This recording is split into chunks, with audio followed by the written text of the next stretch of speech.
She was treated like trash. Ada, a young woman from Africa, grew up in a tiny village.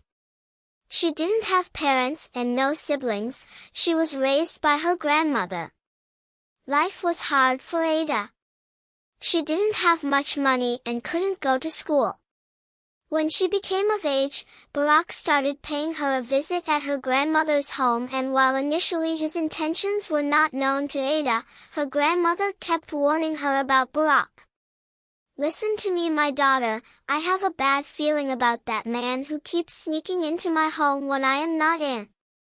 I can bet with my life that I feel as if he cannot be trusted," she'd say. But Ada was infatuated and wouldn't listen. "I think he is only afraid of you, Grandma. He has been nothing but kind to me. I believe that once you get to know him, you will like him. And besides, what harm can he possibly do?" she'd ask. Her grandmother would only shake her head, warning her again. But Ada was persistent, and every day she would wait for Barak to come visit, hoping that he would ask for her hand in marriage. As days went by, Barak made a decision to meet Ada's grandma so that he could officially request for Ada's hand in marriage.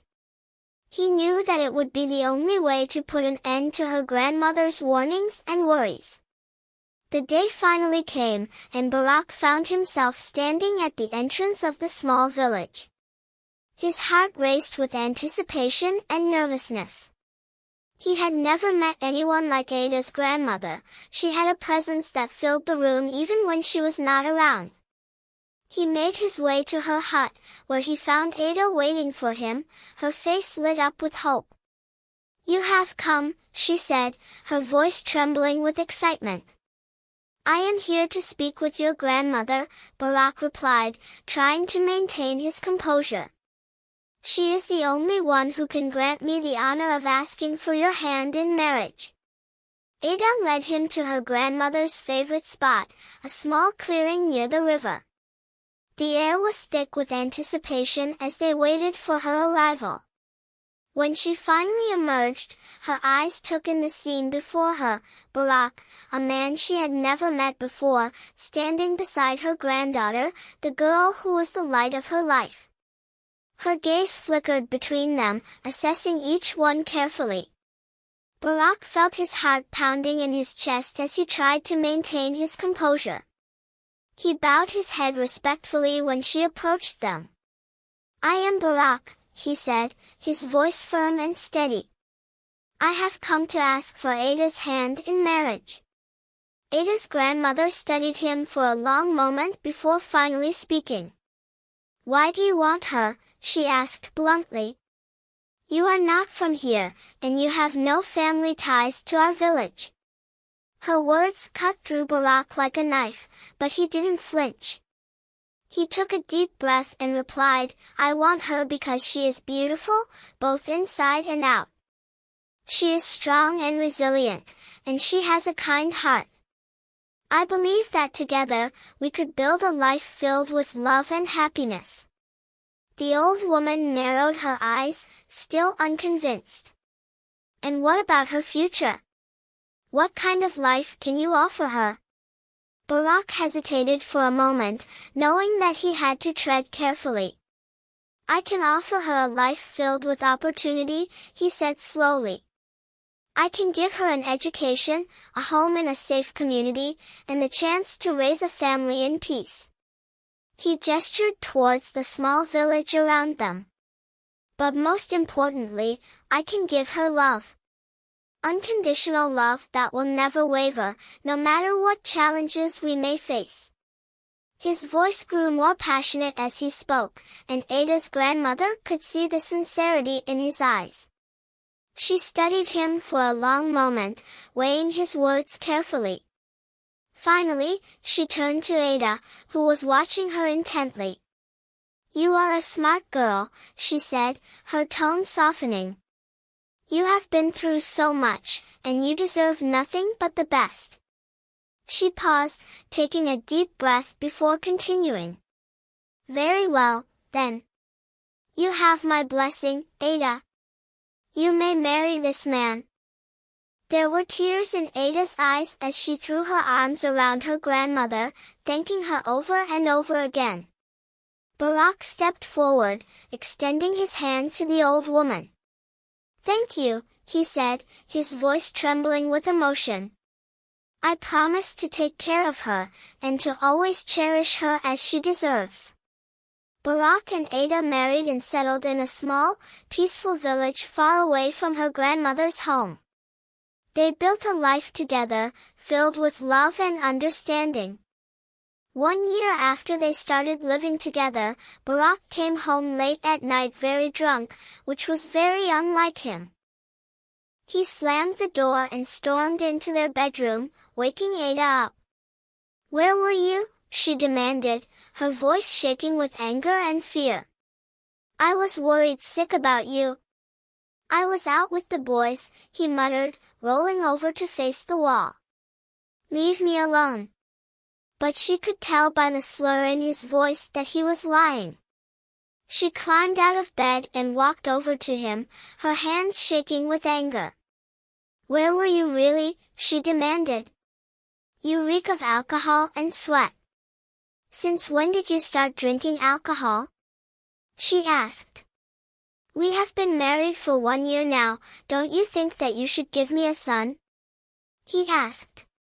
She felt like her heart was being torn apart by his words and actions. "So you think that I don't want to bear you a son? Don't you know that motherhood is the joy of every married woman?" she asked, her voice shaking with hurt and betrayal. "I just need a son," he mumbled, his voice barely audible. "I'm under a lot of pressure from my family and friends." Ada's eyes filled with tears as she listened to him. "I am tired of my family and friends asking me if I am not man enough to make you pregnant. I cannot take this embarrassment anymore," Barak said. She looked at him, her eyes pleading for understanding. "But you promised," she whispered. "You promised me that you would love me unconditionally, and that we would face any challenge together." "Yes, I made many promises, but I never promised to love you if you cannot bear me a son," he said without remorse. "I am sorry, Ada, but I cannot stay with you if you cannot give me the one thing I desire most." The days ahead were full of turmoil for Ada. She was heartbroken and confused, unable to comprehend how Barak could change so drastically. She tried to talk to him, to reason with him, but he remained distant and unyielding. The village they lived in began to whisper behind their backs, questioning the stability of their marriage and their future together. When her grandmother, who had given her blessing only months before, heard the news, she was so depressed that Ada's marriage was on the brink of collapsing that she became very ill and passed on days later. The days following her grandmother's death were some of the most difficult that Ada had ever experienced. She felt as though a piece of her heart had been ripped out and she was left to wonder how she could possibly go on without her grandmother's love and support. She tried to talk to Barak, telling him how much she loved him and how much she needed him, but he remained distant and unyielding. Barak knew how much Ada loved her grandma but still refused to let Ada go bury her grandma. The villagers neighboring her late grandma went ahead and buried her knowing so well that she had no other family member. Ada continued to mourn her grandma for weeks into months. She could hear echoes of her grandmother's word loud and clear. She remembered how in many occasions her grandma told her to keep off that man, but she was so adamant. "I think I just killed my grandma, I wish I had listened to her," she thought to herself as she sat on the floor of her hut, staring blankly at the wall. She knew that she had to make a decision about her marriage, either to save it or let it go. "But where can I go?" she asked herself. "I have no one left, I am the only survivor in our family. I can't afford to leave this marriage." With each passing day, Barak continued to treat Ada without dignity and respect. He would wake up early in the morning and leave the hut before she even opened her eyes. He would come back late at night, reeking of alcohol and smelling of other women. Ada tried to confront him, to ask him what she had done wrong, but he would only shrug her off and tell her, "I need you to give me a son, and if you cannot, someone else will." The village people began to whisper even louder, some even going as far as to say that Barak had taken another wife.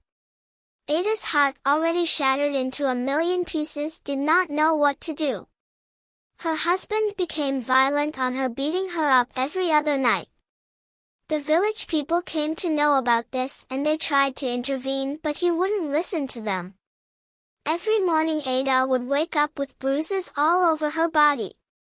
One early morning before he left the house, Barak said to Ada, "I will be gone for a whole week and I don't want to find you here when I come back. Do you understand? You are a useless woman who has no value in this village." Ada cried as Barak continued with his insults. "I don't care where you go, just leave because I'm totally fed up with you," he said. When he left that morning, he made sure that there was no food to last more than a day. He hoped that by the time he returned, Ada would have starved and left, but to his surprise, Ada remained put. She was determined to stay and fight for her marriage. The most intense part of the story was when Barak brought another woman home. Ada was surprised when Barak introduced her. He said, "This beautiful woman, Lot, is now your replacement as my wife. You will serve us both as our maid. Do you understand, Ada?" Ada felt confused and like her heart was breaking. Tears fell from her eyes. Lot looked at her with both disgust and amusement. Barak seemed happy with himself. He had found a way to get rid of Ada, and it was very embarrassing. Barak and Lot continued to humiliate her in every possible way, even making her watch them while in their intimate moments. The pain in Ada's heart was unbearable. She would be insulted and called unimaginable names. "Ada," Barak called out, "why is dinner late today?" He asked. "Is there anything that an orphan like you can do right? You cannot give me a son, neither can you cook dinner on time. I think your grandma should have carried you along with her when she died. You are a piece of trash that I don't want to keep. I need you to move out of this house now," he screamed. Barak and Lot threw Ada out of their hut, leaving her with no possessions and nowhere to go. She sat on the cold, hard ground, not knowing what or where to go. One kind neighbor who was also an old woman saw her as she was passing by and took her in for the night. She had striking semblance with her grandma and Ada felt a sense of comfort in her presence. The old woman gave her some food and a blanket to sleep on, promising to help her get back on her feet. As she lay awake, Ada couldn't help but think about her life with Barak and wonder how it had all gone so wrong. Barak and Lot married and continued living together. Many months passed and Ada was strong enough to start another relationship with the guidance of her new grandma. She met a young man, whose name was Sam, and they fell in love. Sam was kind and gentle, and he made her feel loved and valued again.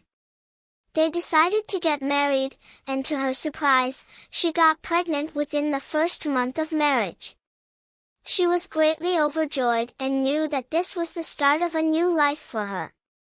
"God, you are merciful, you have granted me a child, I will eternally be grateful," she said to herself. A few months after she conceived, she heard a knock on her door. She rose up to open the door. Guess who it was? Barak. He had traced for her whereabouts for weeks. Ada, shocked, asked him, "Did you lose your way? What are you doing at my doorstep? After all the humiliations you put me through?" She tried slamming the door, but Barak held on to the door. "I need you to forgive me for the things I did to you," he said. "I can't live without you. I love you. I've been so foolish." I need you to come back to me. Lot left me a few months ago because she could not conceive by me, and so she eloped with another man who got her pregnant. He said, his voice deep with emotions and regret. Can I please have you back? I still love you, you know. Ada did not have time to mince her words. You left me because according to you I could not conceive. Surprise! Surprise! I am already happily married, and in case you are blind and cannot see, I am carrying another man's child. I am happy where I am, and I don't ever want you to come back to my house again. I have moved on, she said with a finality as she closed the door. Barak walked away, his head buried in shame. He could not believe that Ada had moved on. He felt like a fool for thinking that she would come back to him. As he walked away, he realized that he had lost her for good. It was now obvious to him that he could not make any woman pregnant. The pain in his heart was unbearable, but he knew that he had to accept it. He made a decision to move to a village far away and start a new life.